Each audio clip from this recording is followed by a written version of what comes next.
ఎందుకు ఈ మాట చెప్పుకోగలుగుతున్నామనంటే మాట ఇస్తే ఆ మాటను నిలబెట్టుకునేటువంటి ప్రభుత్వం ఎన్డీఏ ప్రభుత్వం. మాట ఇస్తే మడమ తిప్పేటువంటి వ్యక్తి ఆనాటి ముఖ్యమంత్రి జగన్మోహన్ రెడ్డి. ఎందుకు ఈ మాట చెప్పగలుగుతున్నానంటే ఏదైతే మొన్ననే మీరు చూశారు, అధికారంలోకి వచ్చిన వెంటనే ఏదైతే పింఛను 3,000 రూపాయలు పింఛని 4,000 రూపాయలు పెంచుతామని ఆ రోజు మాట ఇచ్చి ఆ 3,000 రూపాయలని 4,000 రూపాయలు పెంచడానికి మేము తీసుకున్నది 5 రోజుల సమయం. మళ్ళీ మరి మీరు ఆ రోజు 2019లో 2,000 రూపాయలు పెంచింది 3,000 రూపాయలు పెంచుతామని చెప్పి 5 సంవత్సరాల సమయం తీసుకున్నారు. మీరు 250 కాడికి 5 సంవత్సరాలు తీసుకున్నారు ఒక్క 1,000 రూపాయలు పెంచడానికి. కానీ అదే మేము ఆ 1,000 రూపాయలు పెంచడానికి 5 రోజుల సమయం కూడా మేము తీసుకోవాలా. అంతేకాదు ఏదైతే అన్న మాట ప్రకారం 3,000 4,000 పెంచి ఇవ్వడమే కాదు, ఏదైతే మాట ఇచ్చామో ఏప్రిల్ మే జూన్ 3 నెలలది కూడా 3,000 రూపాయలు కలిపి 7,000 ఇస్తామన్నామో ఆ మాటను నిలబెట్టుకుని జూలై 1వ తేదీన 7,000 రూపాయలు ఇంటి దగ్గర అందజేశాం, గడప దగ్గర అందజేశాం. అదేవిధంగా ఏదైతే 3,000 రూపాయల దివ్యాంగుల పింఛన్ని 6,000 రూపాయలకు పెంచుతామన్నాం అన్న మాట ప్రకారం వాళ్ళ గడప దగ్గరికి వెళ్ళి 6,000 రూపాయలు దివ్యాంగుల పింఛను ఆ రోజు మేము అందించినటువంటి పరిస్థితి. అదేవిధంగా ఏదైతే ఆ రోజు జగన్మోహన్ రెడ్డి డిఎస్సి అన్నాడు, మెగా డిఎస్సి అన్నాడు. 5 సంవత్సరాల పాలనలో డిఎస్సిని గాలి కొదిలేసినటువంటి మీరు మీ మాదిరిగా కాకుండా అన్న మాట ప్రకారం అధికారంలోకి వచ్చిన తర్వాత మొట్టమొదటి సంతకం ఏదైతే డిఎస్సి మీద పెట్టి మరి ఏదైతే సంతకం పెట్టిన 5 రోజుల్లోనే జీవో ఇచ్చి ఈవేళ ఆ డిఎస్సి మరి 16,000 పోస్టుల్ని ఈవేళ భర్తీ చేస్తూ ఉన్నాం.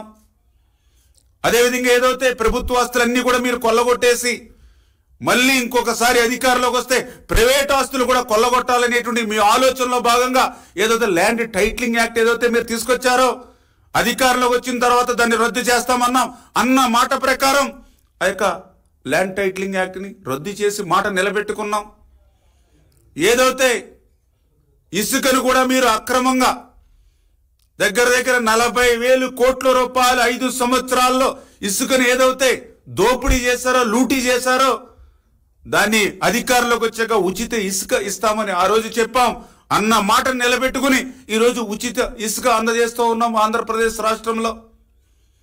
అదేవిధంగా ఏదైతే 5 రూపాయలకి పట్టెడు అన్నం పెట్టేటువంటి అన్న క్యాంటీన్, ఎందుకంటే ఆ రోజు ఏదైతే భవన కార్మికులు కానీ ఆటో కార్మికులు కానీ ఏదైతే గ్రామాల నుండి పరిసర ప్రాంతాల నుంచి పట్టణాలకు వచ్చేటువంటి ఎవరైతే పేద బడుగు బలహీన వర్గాలు ఉంటారో వాళ్ళ కడుపు నింపడానికి హోటల్స్కి పోయి 100, 150, 200 పెట్టి భోజనం చేయలేరనే ఉద్దేశంతో 5 రూపాయలకి ఉదయం టిఫిను, 5 రూపాయలకి మధ్యాహ్నం భోజనం, 5 రూపాయలకి సాయంత్రం భోజనం 15 రూపాయలు పెడితే రోజంతా కూడా పొట్ట నింపేటువంటి అన్నా క్యాంటీన్లు ఏవైతే ఉన్నాయో అవి మీరు నిర్దాక్షిణ్యంగా రద్దు చేసి పేదల మీద మీరు కక్ష తీర్చుకుంటే ఇచ్చినటువంటి మాటకు కట్టుబడి రేపు ఆగస్టు 15వ తేదీ నుంచి ఆంధ్రప్రదేశ్ రాష్ట్రంలో 183 అన్నా క్యాంటీన్లు ప్రారంభిస్తూ ఉన్నాం.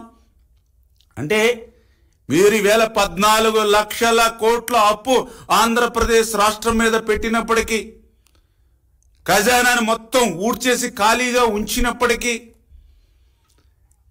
ఏదైతే కలెక్టర్ ఆఫీసుల దగ్గర నుంచి విలువైనటువంటి భూములన్నింటినీ కూడా భవిష్యత్తు తరాల వారికి లేకుండా తాకట్టులు పెట్టుకున్నప్పటికీ ఇచ్చినటువంటి హామీలను ఒక్కొక్కటి నెరవేర్చుకుంటూ ఈవేళ చంద్రబాబు నాయుడు గారు, పవన్ కళ్యాణ్ గారు అహర్నిశలు ఈ రాష్ట్రం కోసం, ఈ రాష్ట్ర ప్రజల కోసం శ్రమించి పనిచేస్తూ ఉంటే మీరు ఓర్వలేక ఇటువంటి విష ప్రచారానికి నోచుకుంటే ఇవాళ ఒక్కడే చెప్తూ ఉన్నా, గత 5 సంవత్సరాల మీ మోసం దగాకు ఆంధ్రప్రదేశ్ రాష్ట్ర ప్రజలు మీ యొక్క 3 అంకెల్లో ఒక అంకెని లేపేస్తే మొన్న మీకు డబల్ డిజిట్ మాత్రమే రిజల్ట్ వచ్చింది.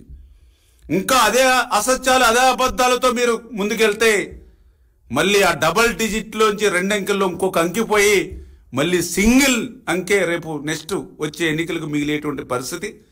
అందుచేత ఏదైతే